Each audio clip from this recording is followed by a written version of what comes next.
My name is Isabella Davis. At 33, I've built a life that looks modest from the outside. A marketing manager position in Denver, a small apartment in a decent neighborhood, and a 7-year-old Honda that still runs well enough. Most people would call it respectable, if unexceptional. My family certainly did. I always believed family meant unconditional support and love, a sanctuary from the world's harsh judgments. That was before last Thanksgiving, when everything I thought I knew about my family shattered in an instant. The evening had started like any other holiday gathering. Mom had outdone herself with the decorations, autumn leaves, and miniature pumpkins adorning every surface of her suburban Denver home. The turkey was golden and perfect, the stuffing rich with herbs and butter, Dad carved with his usual precision, while my brother Ethan regaled everyone with stories of his latest exploits in the financial world. I sat quietly, nodding and smiling at appropriate intervals, playing my assigned role as the dutiful, less remarkable child, the overlooked daughter. I'd been playing it for 33 years. "Everyone," Mom announced, tapping her wine glass with a spoon as dessert was being served. Her face glowed with pride, eyes fixed on my younger brother. "I have wonderful news to share. Your brother Ethan just bought a gorgeous $1.2 million home in Cherry Creek. Isn't that amazing?" Approving murmurs circled the table. Dad beamed. My aunt and uncle exchanged impressed glances. My cousins immediately began peppering Ethan with questions about square footage and neighborhood amenities. Everyone was smiling except me. "That's quite an accomplishment," I said, my voice steady despite the heat rising in my chest. "Where did you get the money, Ethan?" The room went silent. That one sentence set off a chain reaction my family never saw coming. I should explain a few things about my family. I'm the firstborn, the responsible one who always did what was expected. Good grades, sensible career, practical life choices. Ethan arrived 3 years after me, charming, risk-taking, and somehow perpetually rewarded for both his successes and his failures. Our mother, Linda, saw the sun rise and set with Ethan. Nothing was ever too good for her son. My father, Robert, was quieter in his favoritism, but no less consistent. He'd nod along with whatever Mom said, occasionally throwing me a sympathetic glance that somehow made it all worse. Growing up, the pattern was clear but subtle enough that I could almost convince myself I was imagining things. Ethan got the newer bike. Ethan's achievements earned proud phone calls to relatives, while mine merited polite nods. Ethan's mistakes were learning experiences. Mine were disappointments. By adulthood, the dynamic had calcified into something more insidious. Last July, Ethan called me in desperate need. He'd found the perfect car, a sleek German import that would completely change his professional image, but was short on funds. "Just until my bonus comes through," he promised. 15,000, 6 weeks, tops. I transferred the money that afternoon. It was nearly all of my emergency savings. 6 weeks became 2 months, then 6. My texts about repayment were met with excuses, then accusations about my obsession with money, and finally silence. When I brought it up at Christmas, Mom cut me off. "He's establishing himself," she said dismissively. "You can afford to be generous with your brother. It's not like you have a family to support." The comment stung in multiple ways, but I swallowed my response. I'd learned early that confrontation only reinforced their perception of me as difficult and ungrateful. There were countless other incidents. The family vacation I was guilted into paying for because you don't have kids to save for. The constant comparisons. "Ethan just landed another big client. Have you thought about being more assertive at work, Isabella?"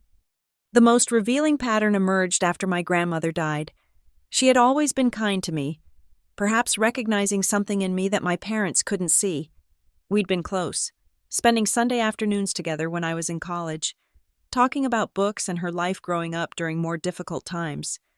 "You remind me of myself," she'd told me once. "Quiet waters run deep." When she passed, her will specified that her modest estate be divided equally between Ethan and me.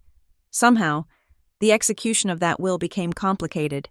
Papers needed signing, transfers were delayed, and somehow, Ethan received his portion months before any mention was made of mine. When I inquired, Mom would change the subject. Dad would mumble something about talking to the lawyer. Ethan would raise his eyebrows and say, "Are you really that desperate for cash?"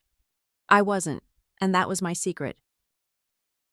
What no one in my family knew, what I had carefully kept from them for years, was that I wasn't the struggling, barely making it daughter they assumed me to be. 5 years ago, I started a side business, Davis Creative Marketing. I took small clients at first, local businesses that needed help establishing an online presence. I worked evenings and weekends, building a portfolio and a reputation while maintaining my day job. The business grew steadily. One successful campaign led to referrals, which led to larger clients. I hired a small team that worked remotely. We specialized in helping traditional businesses transition to digital markets, a niche that became exponentially more valuable when the pandemic hit. 2 years ago, I landed a contract with a regional restaurant group that wanted to revamp their entire brand identity. The project was a resounding success, resulting in a 40% increase in their business within 6 months. They offered me partial ownership in 2 of their newest ventures, the Aspen Bistro and Riverwalk Gardens, in addition to my fee. I accepted, and suddenly I was not just a marketing consultant, but a silent partner in 2 of Denver's most promising new restaurants. Last year, I developed a jingle for a local credit union that went unexpectedly viral. They purchased full rights to it, providing me with a steady stream of royalty income. I invested this money carefully, following the advice of a financial advisor who wasn't my brother. By Thanksgiving of last year, my company was managing $1.8 million in client contracts. My investment portfolio had just crossed $400,000. The restaurants were turning healthy profits. I was, by any measure, successful. But my family didn't know any of this. I drove the same car, lived in the same apartment, and never corrected their assumptions about my finances. Experience had taught me that any success I shared would either be dismissed, attributed to luck, or worst of all, seen as a resource to be tapped for Ethan's latest venture. So I kept quiet. I listened to their patronizing advice about saving and investing. I endured comments about my modest lifestyle and limited ambition, and I watched as they continued to favor, support, and enable my brother at my expense. Until that Thanksgiving dinner, when something inside me finally broke. "Where did you get the money, Ethan?" I repeated when no one responded. Ethan laughed, but I caught the flash of unease in his eyes. "What do you mean? I've been killing it at work. You know how finance is these days." "I do know how finance is," I said, "and I know your salary at Landmark Investments. Even with bonuses, a $1.2 million home would require a substantial down payment and an income that supports the mortgage, unless something has changed dramatically in the last few months." Mom's smile had turned brittle. "Isabella, this isn't the time." "Actually, Linda," I said, using her first name for perhaps the first time in my life, "I think this is exactly the time, because I've been wondering about Grandma's estate. Her will specified an equal division between Ethan and me, but somehow I'm still waiting for my share while Ethan's buying luxury real estate." The room temperature seemed to drop 10 degrees. My cousin Emma, who works as a family law attorney, was suddenly very interested in her cranberry sauce. Dad studied his plate with intense concentration. "That's a complicated situation," Mom said, her voice tight. "There were some investments that needed to be liquidated gradually to avoid penalties." "All of Grandma's investments?" I asked. "Because by my calculation, my half should have been at least $250,000. That would make a nice down payment on a Cherry Creek property, wouldn't it?"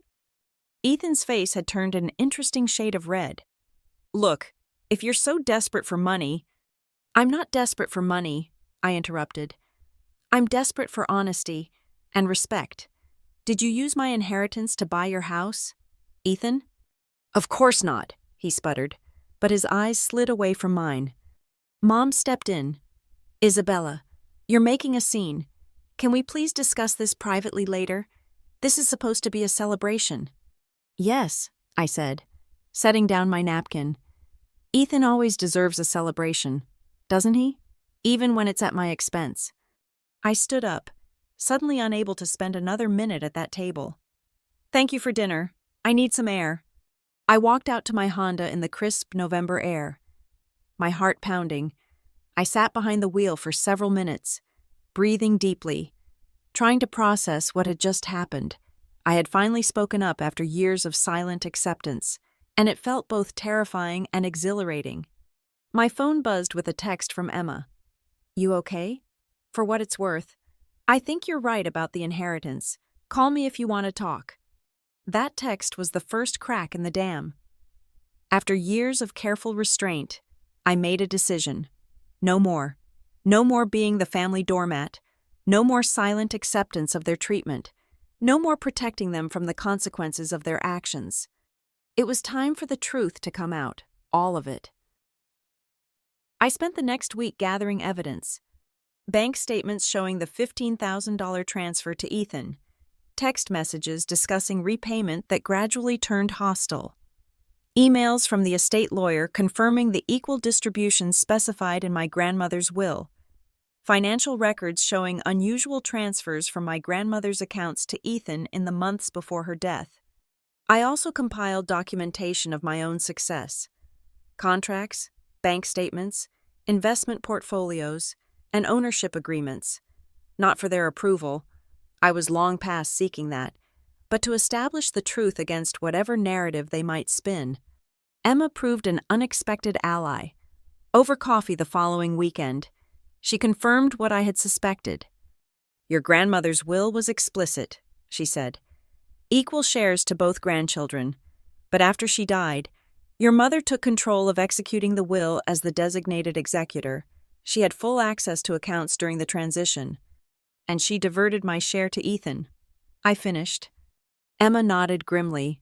I can't prove it, but the timing of withdrawals and Ethan's house purchase is suspicious. I kept quiet because, well, family politics, but it wasn't right. Why would she do that?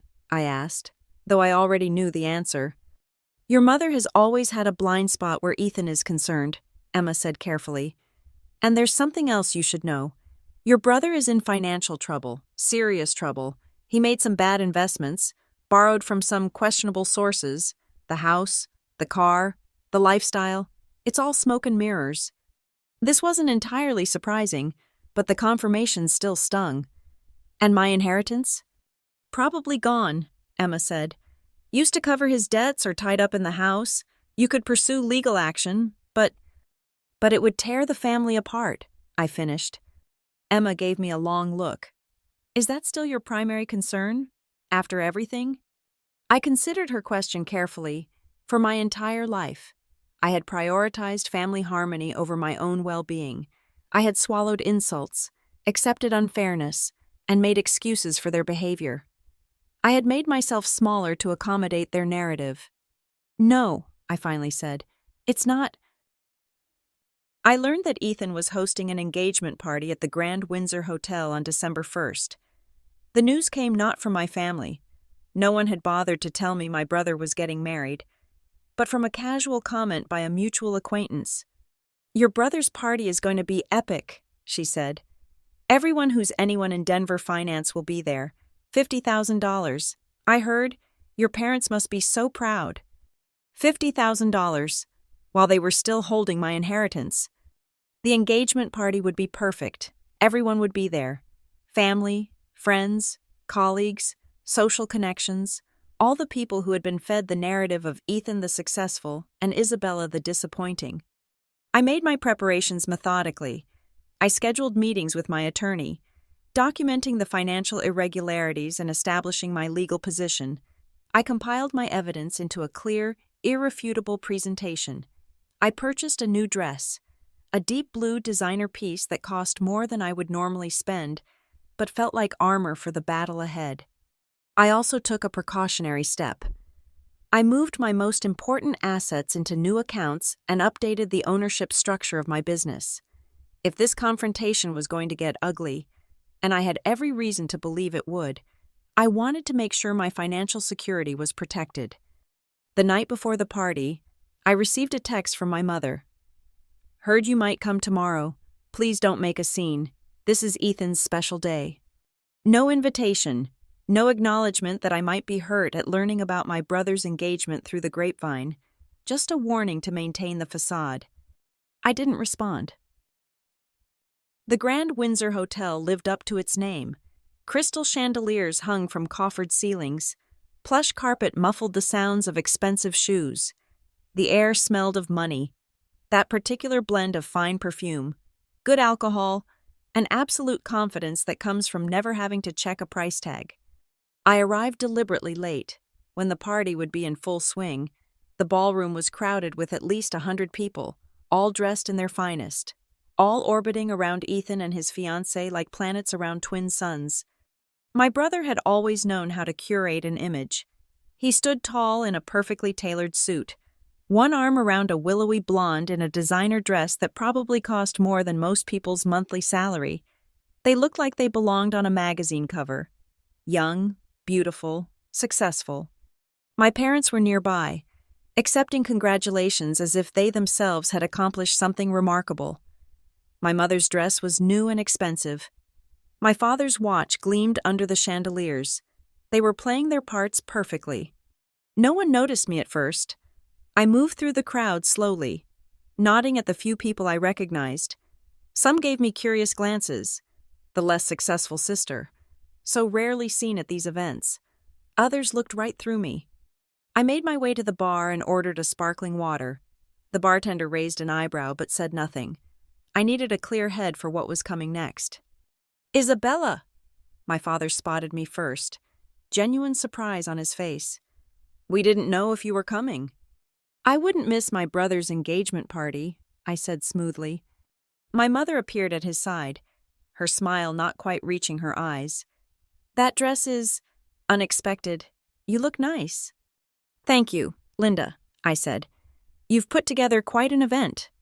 Her smile faltered at my use of her first name again. "Well, Ethan deserves the best. Have you met Vanessa?" "Not yet," I said. "I just arrived." "Come, let me introduce you." She took my elbow, guiding me through the crowd with a grip that was a little too tight. "And please, be pleasant. This is an important night for your brother." I allowed myself to be steered toward Ethan, who was deep in conversation with a group of men in expensive suits. He looked up as we approached, surprise and wariness crossing his face before he masked it with a smile. "Izzy, you made it!" he exclaimed, using the childhood nickname I had always disliked. "Congratulations, Ethan," I said. "Quite a party." "Only the best," he agreed, then turned to the woman beside him. "Vanessa, this is my sister, Isabella." Vanessa was beautiful in that polished, perfect way that speaks of good genes and better estheticians. Her smile was practiced, but seemed genuine. "I've heard so much about you," she said, extending a manicured hand. I doubted that very much, but I shook her hand. "Likewise, I hope you'll be very happy together." "We will," Ethan said confidently. "Vanessa's father is bringing me into his investment firm as a partner. We're looking at a summer wedding in the Hamptons, then a honeymoon in the Maldives." "How wonderful," I said. "You certainly live a charmed life." Something in my tone must have alerted him. His eyes narrowed slightly. "Well, hard work pays off." "Does it?" I asked. "Or does taking what belongs to others?" The conversation around us quieted. Vanessa looked confused. My mother's fingers dug into my arm. "Isabella," she hissed. "Not here." "Then where—" "Mom?" I asked, loud enough for those nearby to hear. "When is the right time to discuss how you and Ethan stole my inheritance? When is the right time to talk about the $15,000 Ethan borrowed and never repaid? When is the right time to acknowledge how you favored him and undermined me my entire life?" The circle around us had widened, people stepping back but not far enough to miss the drama. Ethan's face had gone white, then red. "You're making a fool of yourself," he said, his voice low and dangerous. "You've always been jealous of my success." "Success?" I laughed, and the sound was harsh even to my own ears. Is that what you call it? Let me show everyone what your success really looks like. I pulled a small remote from my clutch bag and pressed a button. The large screen at the front of the ballroom, which had been displaying a tasteful montage of Ethan and Vanessa's photos, suddenly switched to a different display. There, in crisp high definition, was a bank statement showing the transfer of $15,000 from my account to Ethan's. Next came a series of text messages. Me. When can I expect repayment? It's been 3 months. Ethan. Stop being so uptight about money. I'll pay you when I can. Me. I need that money back. It was my emergency fund. Ethan. Not my problem. Maybe manage your finances better. Gasps and murmurs rippled through the crowd. The presentation continued, showing emails about my grandmother's will, financial records, and finally, a damning text exchange between my mother and Ethan. Mom, the transfer is complete. $250K from your grandmother's account. Use it wisely. Ethan. Thanks, Mom. Izzy never has to know. She doesn't deserve it anyway. Mom. Just be smart. The house is a good investment. Your sister would just waste it on that little business of hers. The room had gone completely silent. I could feel every eye on us, on me, on Ethan, on my parents who stood frozen in horror. That little business of mine, I said into the silence, generated $1.8 million in revenue last year. I own partial stakes in 2 successful restaurants. My investment portfolio just passed $400,000. I did all of this without your help. In fact, I did it despite your active sabotage. I turned to face the room at large.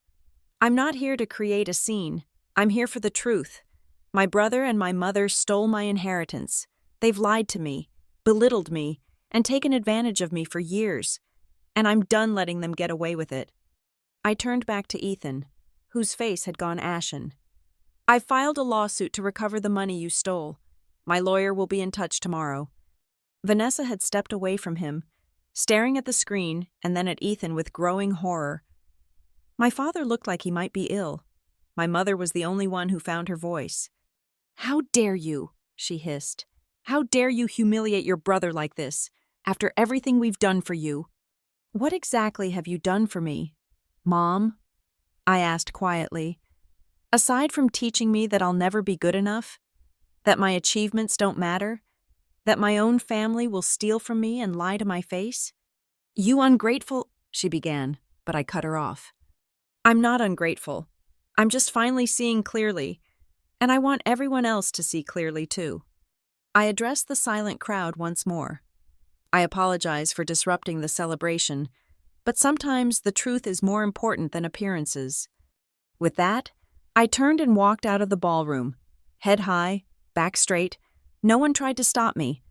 As the elevator doors closed behind me, I felt something I hadn't experienced in years. Peace, the burden of pretending, of accepting mistreatment, of making myself small. It was gone. In its place was something lighter, cleaner, freedom. The aftermath was both better and worse than I had anticipated. The lawsuit proceeded quickly. My documentation was thorough, and when faced with the evidence, my family's legal position collapsed. Ethan agreed to a settlement that included the full value of my inheritance plus interest, though I knew recovering the actual funds would be a longer process. The social consequences were more immediate. Several guests had recorded my confrontation at the engagement party, and while nothing went viral in the traditional sense, it circulated widely enough among Denver's business and social circles. Ethan's carefully cultivated image crumbled. The partnership with Vanessa's father disappeared. The engagement itself ended within a week. My mother refused to speak to me. My father called once, his voice tired and sad, to ask if we couldn't find a way to move past this. I told him I was open to reconciliation, but only after acknowledgement and amends. He never called back. Emma and a few other relatives reached out with messages of support. Some admitted they had long seen the favoritism, but had stayed silent to keep the peace. Their validation meant more than I expected. Professionally, I continued to thrive, Without the emotional drain of my family's dynamics, I found new energy for my business. I expanded into new markets, hired more staff, and landed larger clients. I moved to a nicer apartment, not because I needed to impress anyone, but because I wanted to live in a space that reflected my success and brought me joy. I bought a new car, too. A modest hybrid that aligned with my values rather than a status symbol. Most importantly, I began building connections with people who valued me for who I was. Friends who celebrated my successes without envy. Colleagues who respected my expertise. Even a few promising dates with men who seemed interested in me rather than what I could do for them. 3 months after the confrontation, I received an unexpected email from Vanessa. She thanked me for exposing the truth before she committed her life to someone who had been willing to steal from his own sister. She was starting over in Chicago and wished me well. I never heard directly from Ethan again, though mutual acquaintances occasionally provided updates. The settlement had wiped out most of his assets. The house in Cherry Creek was sold to cover debts. His career in finance was effectively over. No one wanted to work with someone who had defrauded his own family. My mother made one last attempt at control. She showed up at my office unannounced, alternating between tears and accusations. When neither worked, she threatened to tell everyone about how I had always been difficult, always been jealous. "Go ahead," I told her calmly. "The truth is already out there. I'm not afraid of it anymore." She left, and I felt nothing but relief. The hold she had over me, the desperate need for approval that had shaped so much of my life, was finally broken. 6 months after that Thanksgiving dinner, I found myself preparing for a different kind of family gathering. Emma was hosting a birthday celebration for her daughter, and I had been explicitly invited. As I drove to her home in my new car, I reflected on how much had changed. The lawsuit was settled. My business was thriving. I was dating someone who treated me with respect and genuine interest. Most importantly, I had found my voice and my boundaries. My phone buzzed with a text from Emma. "Just a heads up, your dad called asking if he could come. I told him it was your call." I considered this for a long moment. My father had been complicit in my mother's favoritism and Ethan's entitlement, but largely through passivity rather than active participation. And unlike my mother and brother, he had never directly lied to me or stolen from me. "He can come," I texted back, "but just him." When I arrived, the party was already underway. Children ran through a sprinkler in the backyard while adults chatted in small groups. Emma greeted me with a warm hug. "Your dad's on the patio," she said quietly. "He seems nervous." I nodded, taking a deep breath before making my way outside. My father sat alone at a table, looking older and smaller than I remembered. When he saw me, he stood awkwardly. "Isabella," he said, "thank you for letting me come." "Dad," I acknowledged, sitting across from him. We were silent for a moment, the sounds of the party washing over us. "Your mother and I are separated," he finally said. "I've moved into an apartment near work." I nodded, unsurprised. "I'm sorry to hear that." "Don't be," he said with surprising firmness. "It's been a long time coming. What happened with you? It forced me to see things I've been ignoring for years." He paused, struggling visibly with his next words. "The way she treated you, the way I allowed it. I should have protected you, and I didn't." It was perhaps the most honest thing my father had ever said to me. I felt tears prick at my eyes but blinked them away. "No, you didn't," I agreed. "But you're acknowledging it now. That's something." "Is it enough?" he asked, his voice rough. "For us to try again? Not like before, but something new, maybe?" I considered his question carefully. The hurt ran deep, decades of small cuts and larger wounds, and yet, sitting across from him now, I saw something I hadn't expected. Possibility. "I don't know," I said honestly, "but I'm willing to find out."